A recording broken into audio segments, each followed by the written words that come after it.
എല്ലാവർക്കും നമസ്കാരം. നമ്മുടെ ഒരു പുതിയ വീഡിയോയിലേക്ക് എല്ലാവർക്കും സ്വാഗതം. നമുക്കിന്ന് ഒരു കറുത്ത കടല എങ്ങനെയാണ് ഒരു വെറൈറ്റി രീതിയിൽ കറി വെക്കുന്നതെന്ന് നമുക്ക് നോക്കാം.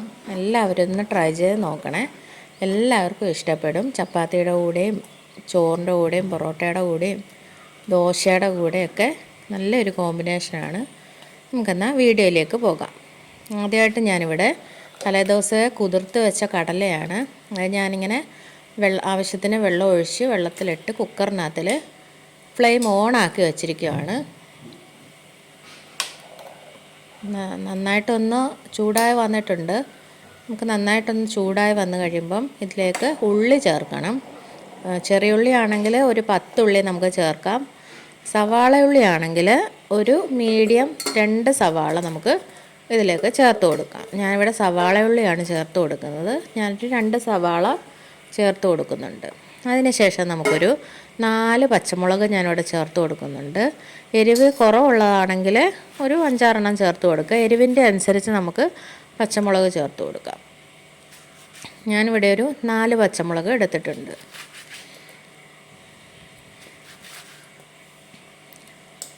അതിനുശേഷം നമുക്ക് 1/2 ടീസ്പൂൺ ഉപ്പ് ചേർത്ത് കൊടുക്കണം. 1/2 ടീസ്പൂൺ മഞ്ഞൾപ്പൊടിയും ചേർത്ത് കൊടുക്കണം. അതിനുശേഷം അടച്ചു വെച്ച് ഒരു 4 വിസിൽ വരുന്നത് വരെ നമുക്ക് വേവിച്ചെടുക്കാം. ഞാനൊരു 4 വിസിൽ വരെ വേവിച്ചെടുത്തിട്ടുണ്ട്. അതിനുശേഷം നമുക്ക് അതൊന്ന് മാറ്റി വെച്ചിട്ട് വേറൊരു പാൻ അടുപ്പിൽ വെച്ച് ഒരു 4 സ്പൂൺ വെളിച്ചെണ്ണ ഒഴിച്ചു കൊടുക്കുന്നുണ്ട്.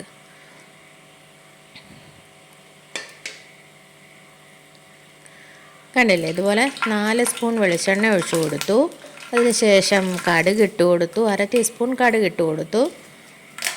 അതിനുശേഷം നമുക്ക് വലിയ ജീരകം, പെരുംജീരകം എന്ന് പറയും ഞങ്ങളുടെ നാട്ടിലിവിടെ, പെരുംജീരകം നമുക്ക് 1 ടീസ്പൂൺ ഇട്ട് കൊടുക്കാം. 1 ടീസ്പൂൺ ഇട്ട് കൊടുക്കണേ. അതിനുശേഷം ഒരു വലിയ കഷ്ണം കറുവപ്പട്ട ഞാൻ ഒടിച്ച് ചേർത്ത് കൊടുക്കുന്നുണ്ട്. അതിനുശേഷം നമുക്ക് ഒരു 2 ഏലക്ക ചേർത്ത് കൊടുക്കണം. ഏലക്കയും ഇത് തക്കോലമാണ്. തക്കോലവും ഏലക്കയും ചേർത്ത് കൊടുക്കുന്നുണ്ട്. അതിനുശേഷം 2-3 ഗ്രാമ്പൂ ചേർത്ത് കൊടുക്കാം. അതിനുശേഷം ഞാനിവിടെ ഒരു അരമുറി തേങ്ങ ഒന്ന് ക്രഷ് ചെയ്ത് വെച്ചിട്ടുണ്ട്. അത് നമുക്ക് ചേർത്ത് കൊടുക്കാം. ചേർത്ത് കൊടുത്ത് ഒരുപാടങ്ങ് വറക്കേണ്ട ആവശ്യമില്ല. ഒരു മീഡിയം സൈസ് ഒന്ന് ഡ്രൈ ആയി കിട്ടിയാൽ മാത്രം മതി. നമുക്ക് ഈ കറിവേപ്പിലയും കൂടെ ചേർത്ത്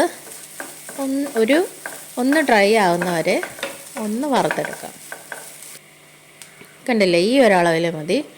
അതിനുശേഷം അതിലേക്ക് ഒരു 2 ടീസ്പൂൺ മുളക് പൊടി ചേർത്ത് കൊടുക്കുന്നുണ്ട്. 2 ടീസ്പൂൺ മല്ലിപ്പൊടിയും ചേർത്ത് കൊടുക്കുന്നുണ്ട്. അതിനുശേഷം 1/2 ടീസ്പൂൺ മതി. 1/2 ടീസ്പൂൺ ഗരം മസാല പൊടി ചേർത്ത് കൊടുക്കുന്നുണ്ട്. നന്നായിട്ട് ഫ്ലെയിം ഒന്ന് കുറച്ച് വെച്ചിട്ട് നമുക്കൊന്ന് പച്ചമണം മാറുന്നവരെ ഒന്ന് ഇളക്കി കൊടുക്കാം. ഫ്ലെയിം ലോ ഫ്ലെയിമിൽ വെക്കണം.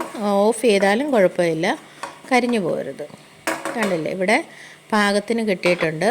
നമുക്കത് തണുത്തതിന് ശേഷം ഇതുപോലെ ഒരു ജാറിലേക്ക് മാറ്റി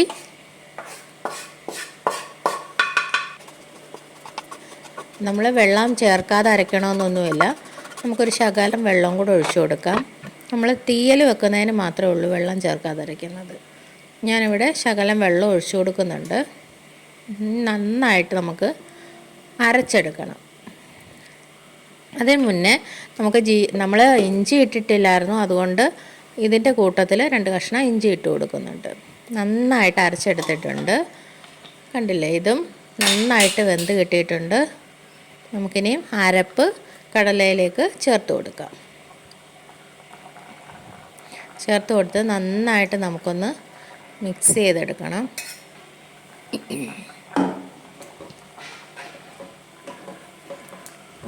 കണ്ടില്ലേ, നന്നായിട്ടൊന്ന് ഒരു 5 മിനിറ്റോളം ഒന്നുകൂടെ ഒന്ന് നന്നായിട്ട് തിളപ്പിച്ച് ഇതുപോലെ തവി കൊണ്ട് നന്നായിട്ടൊന്ന് ഉടച്ച് ചേർക്കാം. നമ്മൾ മിക്സിയുടെ ജാറിലിട്ട് കടല അരയ്ക്കേണ്ട ആവശ്യമൊന്നുമില്ല. തവി കൊണ്ട് ഉടച്ച് ചേർത്താൽ മതി. അതിനുശേഷം ഇതുപോലെ അരിപ്പ എടുത്തിട്ട് അതിലേക്ക് ഇത് കസ്തൂരി മേത്തിയാണ്. കസ്തൂരി മേത്തി നമുക്ക് ഇതുപോലെ ഒന്ന് ഞെരടി പൊടിച്ച് ഇട്ട് കൊടുക്കാം. ഇതാവുമ്പോൾ നന്നായിട്ട് പൊടിഞ്ഞ് അതിനകത്തിൽ വീണോളും. നമ്മൾ കൈകൊണ്ട് തിരുമ്മുമ്പോൾ ചിലപ്പോൾ നന്നായിട്ടൊന്ന് പൊടിഞ്ഞ് വരാത്തത് ഇതിൽ നന്നായിട്ട് വരും. കണ്ടില്ലേ, നന്നായിട്ട് തിളച്ച് വന്നിട്ടുണ്ട്. എണ്ണയൊക്കെ നന്നായിട്ട് തെളിഞ്ഞ് വന്നിട്ടുണ്ട്. എല്ലാവരും ഒന്ന് ട്രൈ ചെയ്ത് നോക്കണം. എല്ലാവർക്കും കുട്ടികൾക്കും ഒക്കെ വളരെ ഇഷ്ടപ്പെടുന്ന ഒരു കടലക്കറിയാണിത്. ഇനി നമ്മൾ കടുക് വറക്കുന്നില്ല. എല്ലാവരും ട്രൈ ചെയ്ത് നോക്കണം. Thank you.